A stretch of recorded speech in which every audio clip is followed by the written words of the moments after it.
Hello বন্ধুরা, চলে এলাম ছোট্ট একটা মিনি ব্লগ নিয়ে। ঘুম থেকে উঠেই দেখি বরবাবু মাছ নিয়ে আসছে। বড় একটা রুই মাছ, সাথে ছিল একটা, ওটাকে কি বলে, পার্শে মাছ, সম্ভবত বাংলায় পার্শে মাছই বলে থাকে, আমাদের এখানে তেলেগুতে কোয়েঙ্গা বলে। খুব ভালো লাগে, আর এটা এখানকার দামি মাছ। আমার কোমরে এমনি সমস্যা, বেশিক্ষণ বসে থাকতে পারি না, তাই এতক্ষণ বসে মাছ কাটা আমার পক্ষে সম্ভব নাই। তাই বরবাবুর হেল্প নিয়ে দুজনেই বসে পড়েছি, দুজনে মিলেমিশে করলে হয়ে যাবে। আর মাছটা এতটা বড় ছিল, দুহাত দিয়ে উঁচু করে ওভাবে কাটা সম্ভবই নয়। রুই মাছটা ছিল 5 কিলো ওয়েট, তার পেটের মধ্যে ডিমই হয়েছে 1.5 কিলোর কাছাকাছি হয়ে যাবে, ডিম ডিম যতটা হয়েছে। আর পার্শে মাছটাও ছিল 2 কিলোর কাছাকাছি।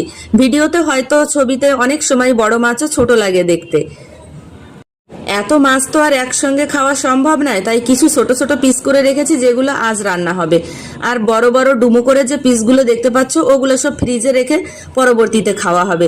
সঙ্গে এনেছিল 3টে ইলিশ মাছ, ওটা আর তোমাদের দেখালাম না ভিডিওতে। মাছগুলো দেখে, কাটা দেখেই বুঝতে পারছো আজ কাজের চাপ কতটা। এবার রান্নাটাও গুছাতে হবে। সকালে স্নান করে খেয়ে চলে আসছি দুপুরে রান্না বান্নার এখানে। সবকিছু তো গুছিয়ে নিয়ে রান্নাটা শুরু করতে হবে। এখানে সব রেখেছি, কেটে বেটে সবকিছু গুছিয়ে নিতে হবে।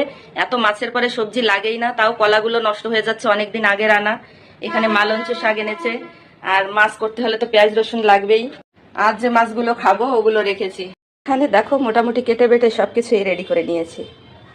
শাক কেটে রেখেছি, কলা কেটেছি, মশলাটাও রেডি। রান্না বসাবো তো, তাই কড়াইটা দিয়ে দিয়েছি। মাছের মাথা কালো এনেছিল, ওটা ভাজা। এখানে মাছগুলো ভাজতে হবে। দেখো সবকিছু রেডি করে নিয়েছি, রান্নাটা শুরু করব।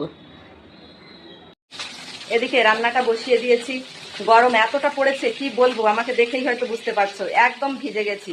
যাই হোক, রান্নাটা শেষ করে আসি। বেশিটা সময় নিতে পারবো না, তাই দুদিকেই বসিয়ে দিয়েছি। এটাই সেই যে পার্শে মাছ, ওটা ভাজছি আলাদাভাবে। এখানে রুই মাছ হচ্ছে, এদিকে সবকিছুই আছে। যাই হোক, রান্নাটা শেষ করে একবারে দেখিয়ে দিব কি কি হলো আজকের মেনুতে।